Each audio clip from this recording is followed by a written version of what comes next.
Open a channel. It's in-depth Trek.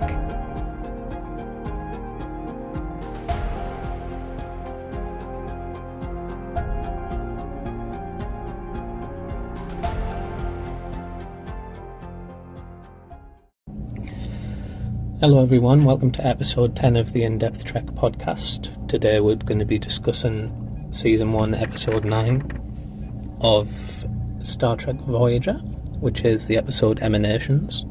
I think people already know my opinion of this episode. So yeah guys, just an update.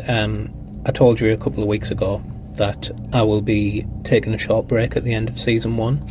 That break is mainly just so I can get ahead with the notes for season 2, and I'm just planning on sitting down in one day and probably scheduling the release of each episode over the course of a few months. So that's every episode for season 2, by the way, and then I'll be doing the same for season 3. So there'll be a short break, but we'll be getting into it a bit more, well, without puns, more in depth, because I want to be taking this podcast a bit more seriously going into the future. But yeah, I'm happy with the direction it's going so far.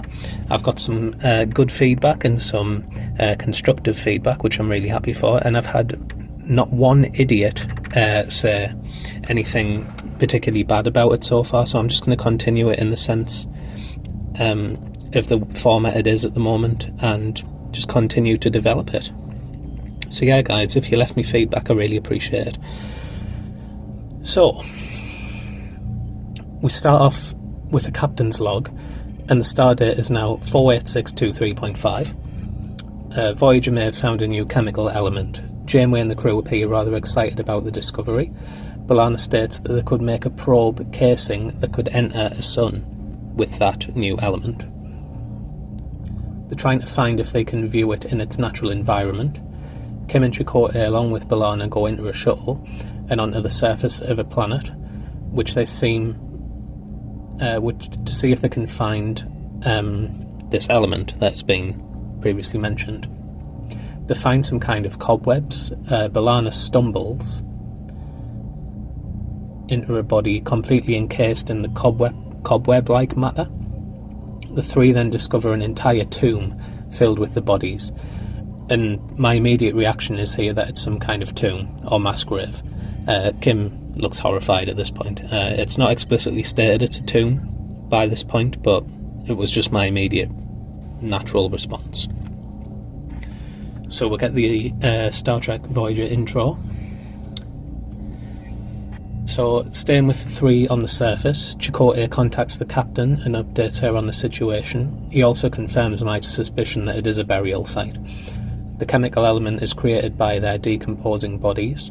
Janeway orders passive scans only. Chakotay requests that they don't even use scans and they only look with the eyes, because he feels that it would disrespect the dead by using equipment on them, which, you know, is a reasonable assumption. Kim voiced a concern about studying the tomb and thanks Chakotay for allowing him to voice his opinion. Chakotay observes that the culture that they have discovered believes in an afterlife due to the way the bodies are placed, and then suddenly a dimensional distortion appears and they attempt an emergency beam out. Seska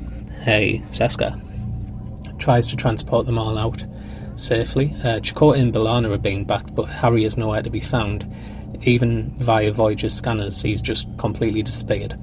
A body is also beamed back aboard the ship, encased in the cobwebs, and they opt to attempt to revive her by beaming her to sickbay. We then cut to a funeral being carried out, and to our surprise, Harry Kim is in a coffin, and he's absolutely flabbergasted. A man says goodbye to his wife, and says he will see her in the next emanation. Harry Kim is offered a bed and is told no harm will come to him. I probably should mention at this point that he's actually on some planet. I probably should have wrote that down. The man who said goodbye to his wife sees Harry and wonders where he came from. He talks to Harry, asking how he got here, and Harry doesn't know and says he woke up inside the pod. He explains the situation, and the man is confused at the thought of dead people being on an asteroid. A doctor walks into the room and is also confused at the mention of dead people. It's revealed that this alien race is called the Venari. Harry requests some star charts to ascertain his location, and then we'll go back to Voyager, and the Doctor has successfully revived the previously dead woman who died of cancer in her brainstem. He said treating her was a simple process, and that's something I like about Star Trek in general. It's the escapism in things like medicine, where big diseases like cancer are nothing to human beings of the future and can be treated just as simply as we would treat a cold today. It's definitely true to Gene Roddenberry's view of how the future should have been, and it's something that I personally like as well. The cobwebs mentioned earlier are simply a part of the alien's decomposition. Chakotay is frustrated and possibly ashamed at the thought of brushing them aside, because, you know, like they were moving them out of the way to kind of see in the caves and things on that asteroid that they were on earlier. So yeah, the alien woman is revived and is understandably in shock. Janeway tells her the situation, and the alien doesn't want to listen and then goes into shock. The Doctor then has to sedate her. Back to Harry Kim. The Doctor with him is explaining the purpose of the cenotaph. A dying person is placed in it and it kills them, taking them to the next emanation. And the Doctor wants to perform some sort of bioanalysis on Harry and tells him that Harry's going nowhere. On Voyager, a subspace vacuole appears every 2 hours or so. The alien patient is conscious, and Janeway visits her. She's more cooperative this time. Janeway tries to explain the process of what happens to the dead bodies. She tries not to offend her beliefs as well. She says to the alien woman that just because she doesn't know the answers doesn't mean there aren't any. The alien woman is concerned that her brother is not with her. Janeway tries to reassure her.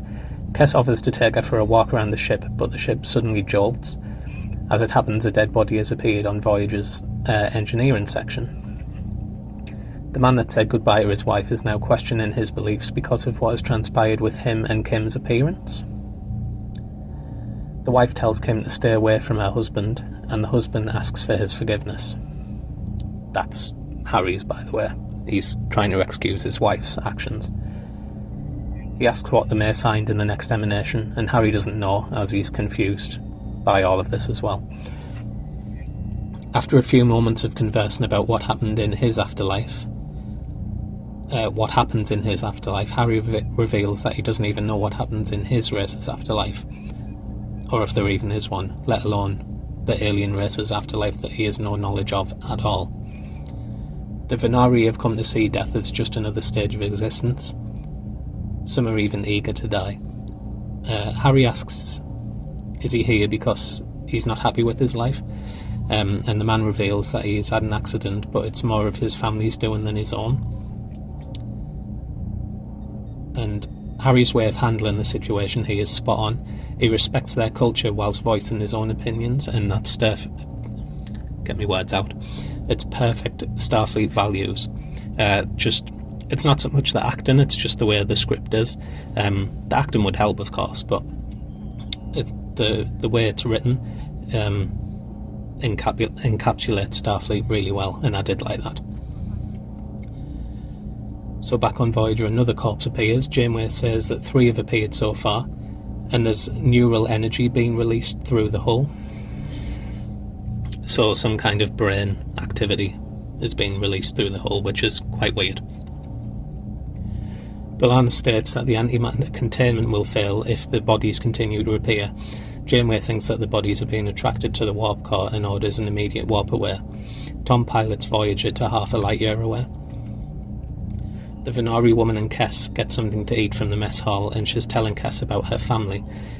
She's also questioning her existence as well, because as you would, as you've just learned, that there might not be an actual afterlife and everything you've been led to believe isn't actually true.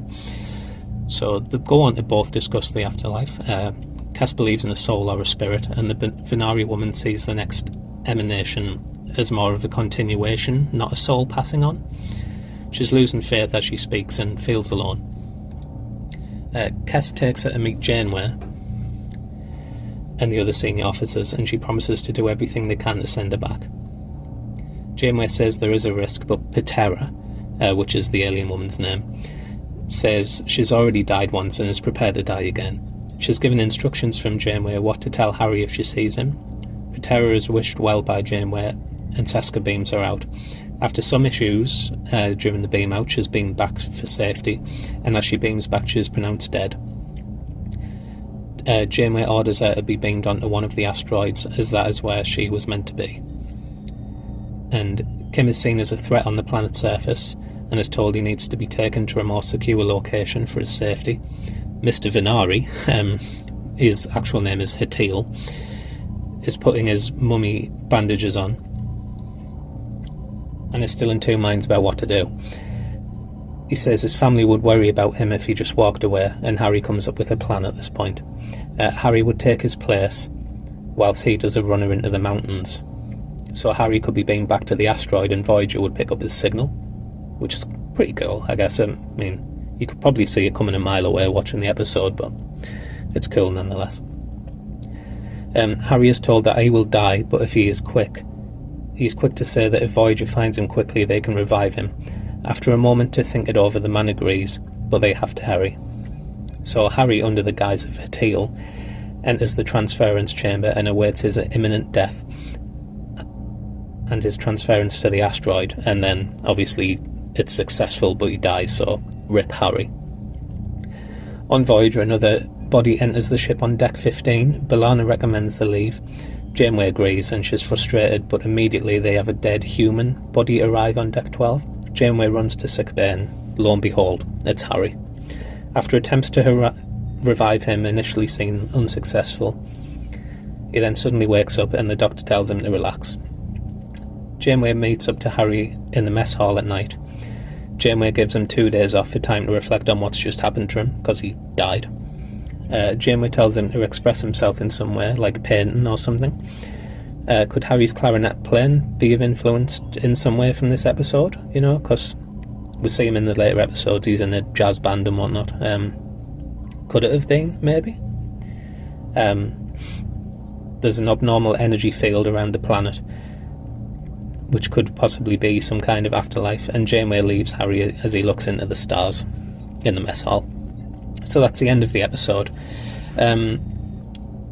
What I would say about this one, it's a bit too much on the spiritual side for my taste.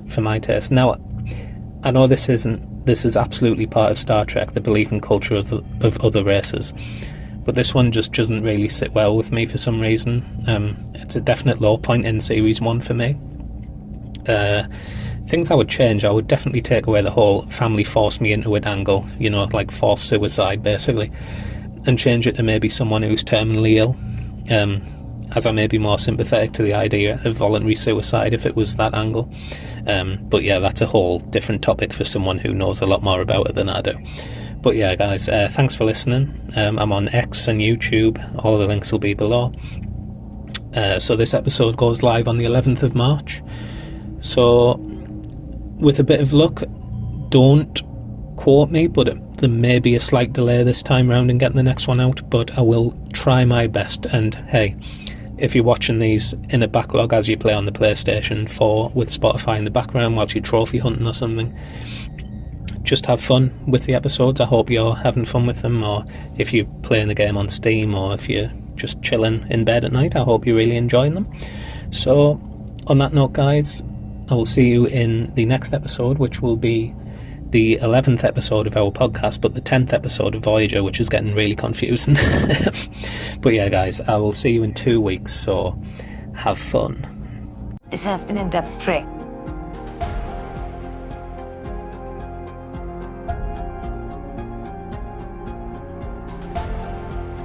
And transmission.